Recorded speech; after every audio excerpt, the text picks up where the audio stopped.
Düzləşdirməni bağladım. Sizi şöyle yakına alayım. Birinci, üzümü sadece nemləndirmişəm gördüğünüz kimi. İlk olarak tonalnidən başlamaq istəyirəm. Baxaq görək birinci hansı rəngimizə düşür. Mən elə bilirəm bu düşəcək. Baxaq. Elə öz süngərlərini öz makyaj sabitləmə spreyləri ilə ısladırıq. İndi birlikdə tətbiq eləyək. Fikirlərimi bildirirəm. Deməli, parlaq bitişli bir tonalnidir. Son zamanlarda da türklərdən eşitmiş olarsınız. Cam cilt görüntüsü çox moddadır. Ona görə çox bəyəndim. Örtücülüyü ortadır.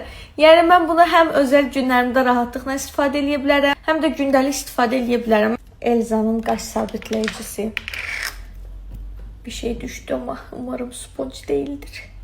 Hər dəfə deyirəm makyaj videolarında çox danışmayacağım.